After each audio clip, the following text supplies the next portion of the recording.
Bem, vamos falar agora sobre vigas, né, submetidas à flexão.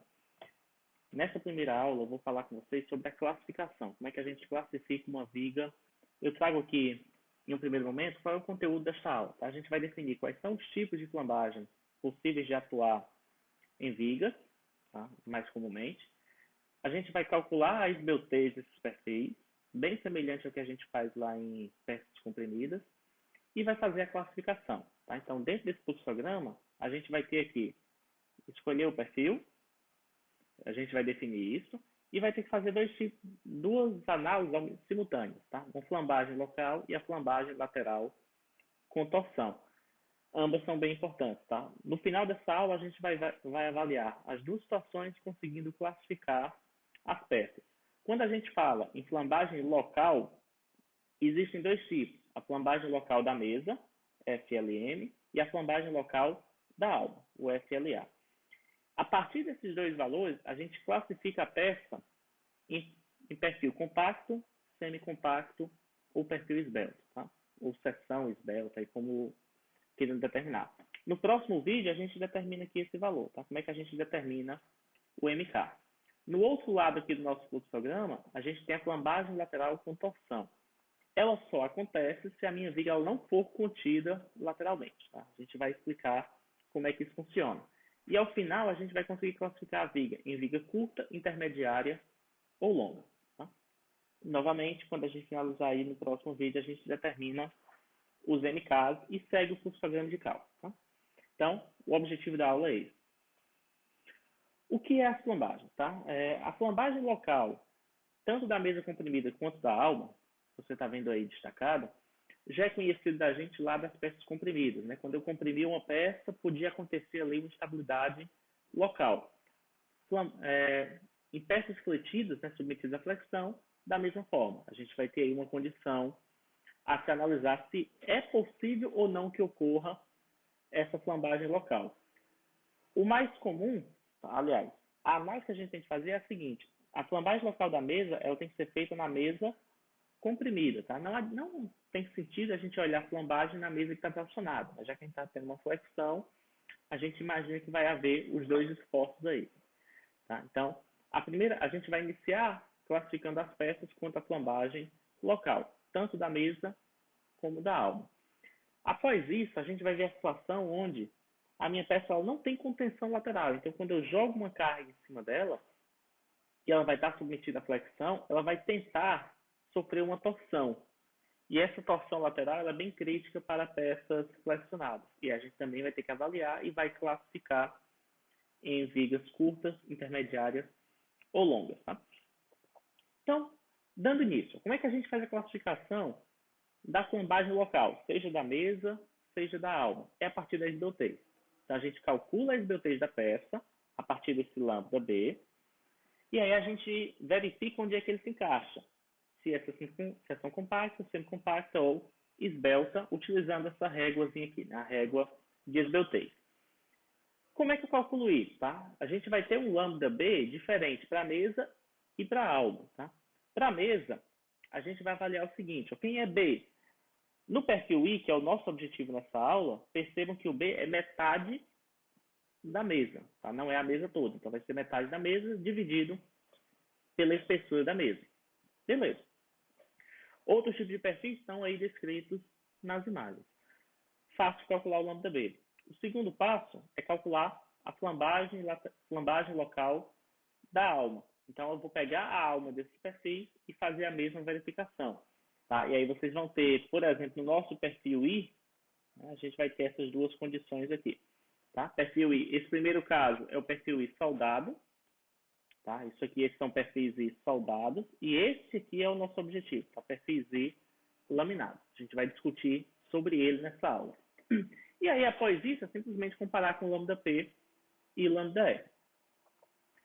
Para a gente ter como exemplo, vamos calcular a esbeltez local, a flambagem local, de um perfil. Tá? Eu trouxe aqui uma tabela de perfis, bem resumida, onde a gente vai pegar a flambagem local da mesa. Ao invés de eu precisar fazer aquele cálculo B sobre T, a maior parte das tabelas de perfis já me fornecem esse valor.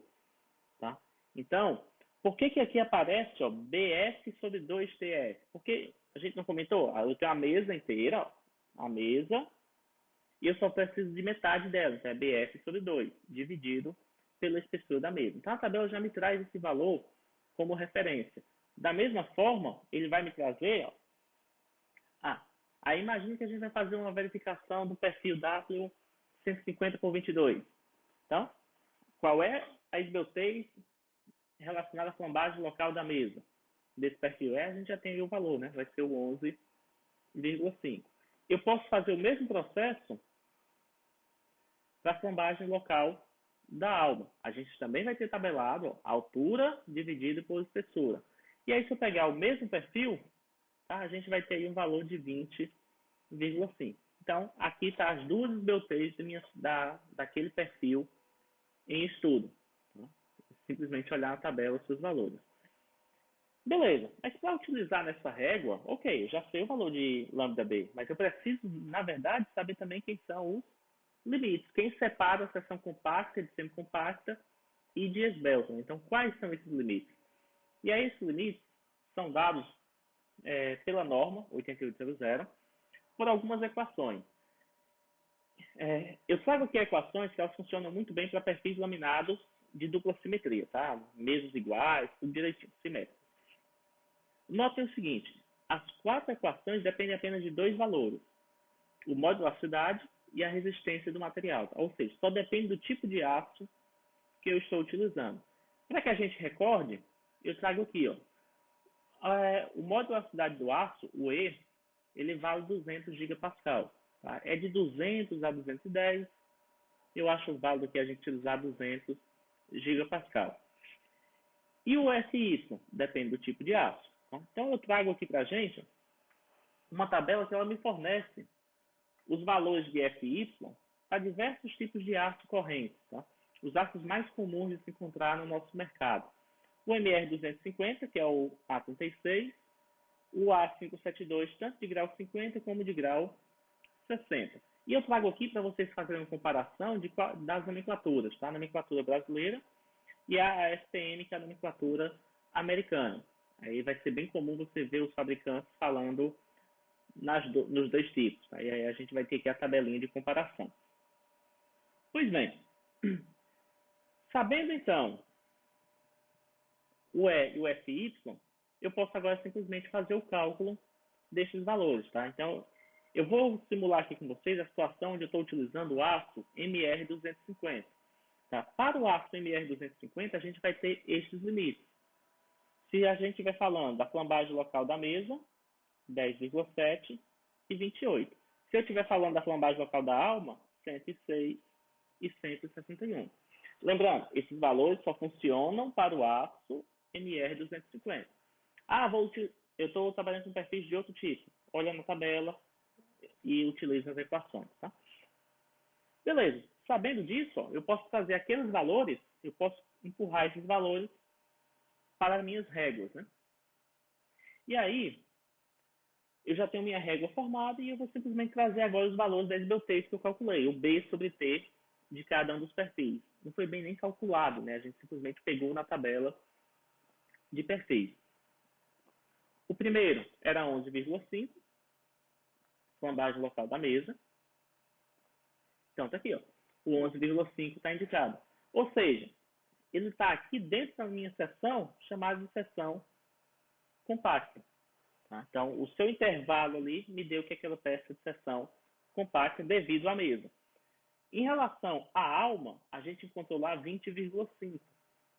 E aí, trazendo novamente para a régua, a gente vai descobrir que esse perfil, em relação à alma, ele é uma seção compacta. Qual é a classificação, então, que eu dou ao perfil, já que são diferentes? Você sempre dá a classificação ao perfil do maior. Tá? Então, se aqui deu semicompacto e este deu compacto, a minha classificação será perfil compacto. Tá? Se desse esbelto e semicompacto, perfil esbelto. Se desse compacto e compacto, perfil compacto. Então, a gente sempre utiliza o maior deles para fazer a classificação. Então, notem o seguinte, a primeira classificação do nosso fluxograma já foi realizada. Classifica a peça em semicompacta, compacta ou esbelta. Beleza. aquele perfil W de 150 por 22, ele é um perfil semicompacto. E aí a gente vai ter equações para esse tipo de perfil, aí a gente vai determinar isso daqui mais à frente, tá? Mas a classificação se encerra aí. Mudando um pouquinho a chave, aí a gente vai para a segunda parte, tá? O fluxograma laranja aqui. Quando é que você precisa fazer a análise de flexão de flambagem lateral à torção, o FLT? Você só precisa fazer essa análise quando a minha viga ela não for contida lateralmente. Vamos por partes. O que é dizer que a minha viga é contida lateralmente? É isso aqui, ó. Imagine uma viga, pensem o seguinte, qual é o conceito lá da flambagem? É que a minha peça ela vai tentar fazer uma rotação, tá? Ela vai torcer. Se existe uma laje contendo ela, isso não acontece. Essa torção fica inviável. Ou seja, a minha peça é contida lateralmente? Sim. Então você simplesmente ignora esse cálculo. Você não precisa fazer esse cálculo. Tá? Simplesmente determinou qual é a classificação da minha peça. Ele é uma peça de seção semicompacta. Morreu. Só que às vezes essa peça não é contida lateralmente. Tá? E aí a gente vai ter que classificar ela em viga longa, curta ou intermediária. Uma outra condição onde a gente pode dizer que a viga é contida lateralmente é quando isso aqui é verdade. A distância de um perfil para o outro, então você imagina uma viga que ela está contida lateralmente aí a X metros. Então, se essa distância aqui for menor do que 50 vezes o raio de giração da peça, a gente também pode dizer que a peça é contida lateralmente. Se não for isso, esquece, a gente vai ter que realmente fazer a classificação. Tá? Então, primeira parte da classificação, flambagem local, ok. Agora imagine o seguinte, que a minha peça não é contida lateralmente e a gente vai ter que classificar ela quanto ao FLT, flambagem lateral com torção. Beleza, o princípio, o mesmo. Tá? A gente vai ter aqui um lambda, a gente vai ter os limites, lambda P e lambda R, e aí as classificações, viga curta, intermediária e longa. O que é que mudou? A minha esbeltez da peça agora, ela depende do comprimento destavado, o LB, e o raio de giração da peça. Comprimento destavado e raio de giração. Como é que a gente faz isso, então? Como é que a gente calcula essa esbeltez? Imagina o seguinte, eu trouxe aqui para a gente discutir uma viga, essa viga em vermelho, uma viga aí de 9 metros, onde ela tem algumas contenções. Essas vigas em azul. Aqui no meio, nesse trecho de 2,5 metros, eu posso afirmar que aquela viga é contida lateralmente. Por quê? Porque tem uma presença de uma laje. Então, essa laje contém a minha peça lateralmente. Esse trecho aí, ok, não existe contenção lateral. Se eu quisesse classificar o perfil, usando o mesmo perfil, seria um perfil aí semicompacto. Né? Se a gente continuasse usando aquele perfil W150. Só que esses outros dois trechos, não. Tá? Eles realmente têm um comprimento destavado de 2,5 e de 4 metros. E aí a gente precisa avaliar. Qual dos dois? Maior. Tá? Então a gente vai classificar a minha viga como um todo como uma viga sem contenção lateral de X metros. Nesse caso aqui, ó, de 4 metros. Então, onde estava o LB, eu vou jogar lá o 4 metros. E o RY? Tabelado, né? Então a gente vai ter aqui a tabela. Algumas tabelas vão trazer com a letra R de raio de giração, outras vai trazer com a letra I minúsculo, tá? Não confunda, o I maiúsculo é o momento de inércia, o I minúsculo é o raio de giração. Então, eu peguei aqui no mesmo perfil o raio de giração 365, vou substituir, tá? E quando eu fizer aqui o meu resultado, eu vou chegar à conclusão que o meu perfil tem uma esbeltez AFLT, a porção aí de 109,58. Ok, guarda esse valor que a gente vai utilizar ele mais à frente. Né? A gente vai utilizar para jogar aqui na minha régua, onde vai estar a minha peça. A mesma pergunta retorna. E quais são os limites? Tá? Os limites agora são dois. O lambda P e o lambda R. O lambda P, aí não se assustem tá, com essa equação gigantesca aqui. Ela é mais feia do que realmente é, na verdade. Tá? Ela aparenta ser mais feia do que é. Mas o lambda P é bem simples. Ó. A gente vai precisar do módulo da cidade, que a gente já tem, e do FY, que depende do material. Tá? Segue o mesmo raciocínio lá da flambagem local. Se eu fizer esse cálculo para o aço MR250, tá? Para a gente manter o mesmo padrão, A gente vai ter aí, ó, no ACMR 250, que essa esbeltez limite é de 49,78. Eu posso pegar ela e já substituir, tá? Beleza. Então falta eu achar agora quem é esse lambda R. Uma recomendação, tá? Uma dica que eu dou a vocês. Só tem sentido você fazer o lambda R porque vocês percebem que a equação é um pouco gritante, né? Um pouco assustadora. Você só faz o lambda R a partir do momento que você percebeu o seguinte: qual que é o valor do lambda que eu achei? Ou seja, qual é a esbeltez da peça? Ah, a gente encontrou aqui 109,58. Beleza, é maior do que os 49? Então eu vou fazer o cálculo. Se for menor do que os 49, morreu o seu cálculo, tá? Não precisa nem calcular o lambda R, tá? Porque você já vai saber que a viga vai ser curta. Como o nosso caso aqui deu maior, e eu já sei então que ela não vai ser uma viga curta, ou então ela vai ser ou intermediária ou longa. E aí a gente vai definir qual dos dois, né? Aí a gente precisa necessariamente calcular o lambda R. Para fazer esse cálculo, tá? Eu trago aqui a equação, eu vou pelo menos destrinchar um pouco o que significa cada um dos termos, tá? Então, o y, né, é o meu momento de inércia em relação ao eixo y. Lembrando, toda essa videoaula está falando no sentido de que eu estou usando o perfil, ó, em pé. Tá? Se você for utilizar, por exemplo, um perfil I deitado, o carregamento estando aqui em cima, né, já não são essas equações. Aí você tem que procurar na norma qual é a equação específica para essa condição. Como a mais comum é o perfil em pé, ou seja, torcendo em torno de y, a gente vai manter dessa maneira. Então, o meu lambda y, eu também tenho aí o RY já conhecido, que é o raio de giração. Então, vocês vão notando que são vários termos tabelados. Momento de inércia, tabelado. Raio de giração, tabelado.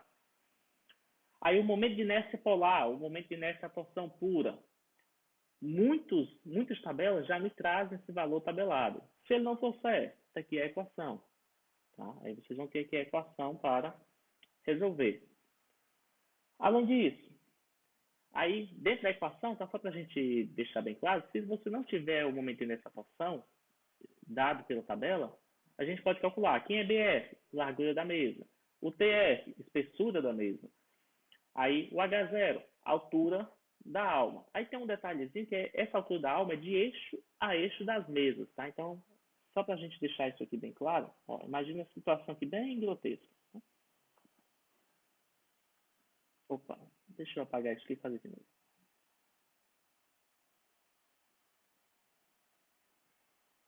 Deixa eu desenhar aqui rapidinho, pronto. Esse H0, ó, você tem que pensar o seguinte, aqui existe um eixo nessa barra da mesa, existe um eixo aqui na de baixo. O H0 é essa altura, tá? Essa distância de eixo a eixo das mesas. Beleza. Calculei o J. E o T0, né, o último termo, é a espessura da alma. Então aí você consegue calcular o momento de inércia, a torção. O próximo termo, a gente vai ter um beta 1. Beta 1 é um coeficiente, tá? Uma equação auxiliar, porque a equação ficaria muito grande se a gente colocasse todos os termos. Então, a norma resolveu destrinchar o beta 1. E aí o beta 1, eu já trouxe ele numa equação reduzida, ele depende de quem? Do FY, a gente já conhece, é a resistência ao escoamento do aço. O W, o E, é o modo de elasticidade do aço, 200 mil megapascal, né? Então 200 gigapascal. O J a gente já viu, e o W é o meu módulo de resistência elástico, tá? Também tabelado. Então, para a gente deixar bem claro, tabelado, tabelado, talvez não é tabelado. Aí, tabelado, tabelado, tabelado. Aliás, desculpa, esse é tabelado, né? O beta 1 não é tabelado. O FY tabelado, tabelado, tabelado. Então, você precisa aqui, de cara, um dos termos que você vai precisar calcular é o beta 1, porque não existe ele em nenhuma tabela. Você não vai ter esse valor tabelado. E o último termo é a minha constante de empenamento da seção transversal, lá da resistência de materiais. Tem tabelas que me trazem ele, tem tabelas que você não tem. Ah, não tem? Beleza, mas notem, ó, momento de inércia, e isso a gente tem. E o H0 é a altura da mesa, a gente também tem. altura da alma, desculpa, altura da alma. Então, a gente consegue calcular isso aí com facilidade.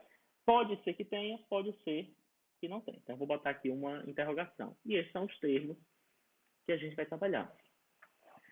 Ainda continua assustadora, né? Então, a gente vai fazer o seguinte, nessa equação. Vamos pegar esses dados todos que eu preciso e jogar numa tabela. Beleza. Está aqui a minha tabela. E aí, eu quero definir qual é a flambagem, qual é o lambda R desse item, tá? Aqui saiu um errozinho aí no PowerPoint, né? O que eu vou fazer? Eu vou trazer uma tabela de perfis e a gente vai definir cada um desses valores, tá? Esse é o critério agora, para que a gente consiga fazer um cálculo mais assertivo, tá? Então, o primeiro passo, imagine o seguinte, eu tenho um perfil, eu vou continuar com aquele meu perfil, W150 por 22,5 no aço MR 250. Beleza.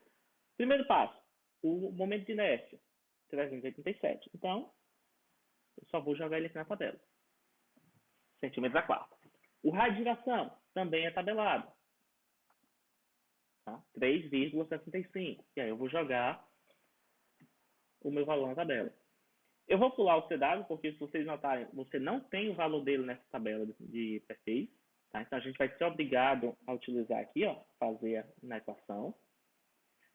Mas eu tenho o J.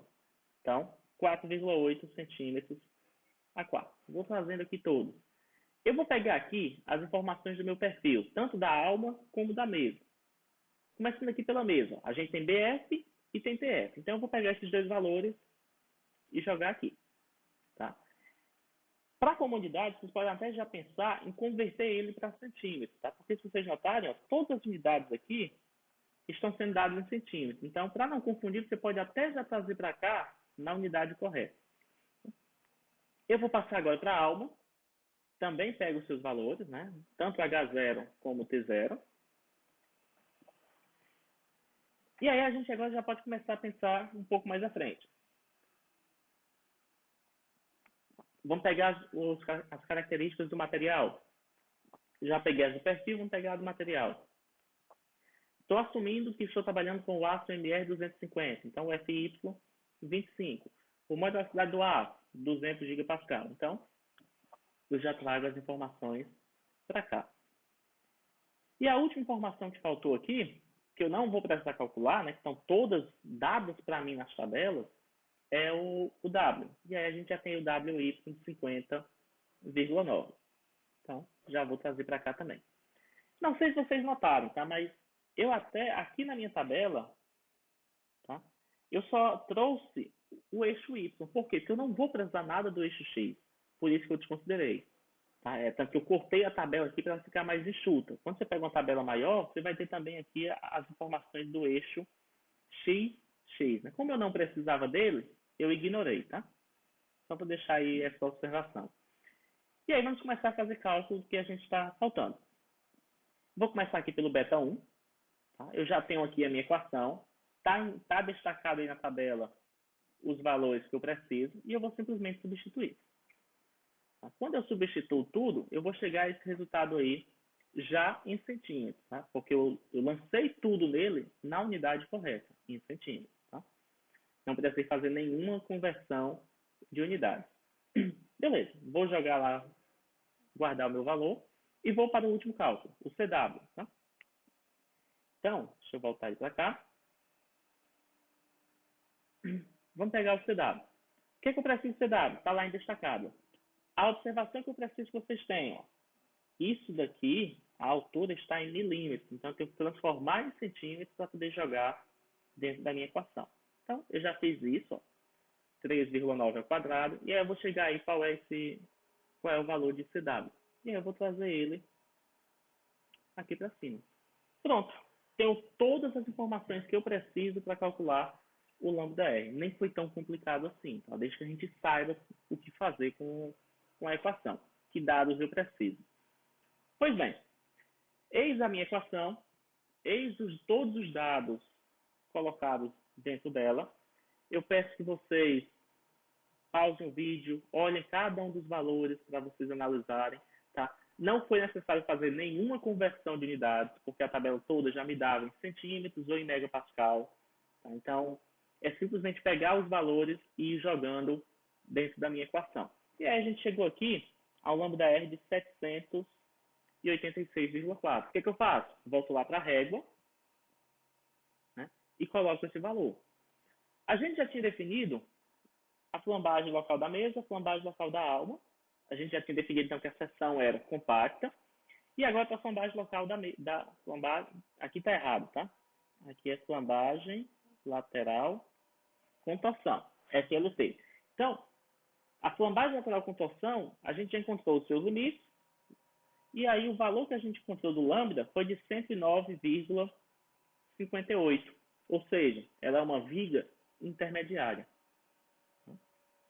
Então a gente vai chegar a essa conclusão que a minha viga é uma viga intermediária. Assim a gente classifica. Ah, beleza. Classifica uma viga W150 por 22,5, cujo comprimento destravado é de 4 metros. Beleza. Essa viga ela é uma viga de seção compacta intermediária. Classificada. Essa classificação. A partir dessa classificação, a gente vai retornar lá no meu formulário. Tá? Deixa eu voltar ele aqui. A gente vai voltar para o fluxograma. Já definimos aqui as duas classificações. A gente vai calcular um MK desse lado, um MK desse outro. Qual é o resistente da peça? É o menor dele. Aí eu vou deixar isso para um outro vídeo. Vai ser um videozinho curto, mas que vai demonstrar esse cálculo. Tá? E aí a gente consegue realmente determinar qual é o momento resistente daquela peça. Tá? Então, viga, semicompacta e intermediária. Acho que para esse vídeo era isso. Tá? É um vídeo rápido, mas que tem bastante conteúdo aí para vocês darem uma praticada. Tá? Obrigado.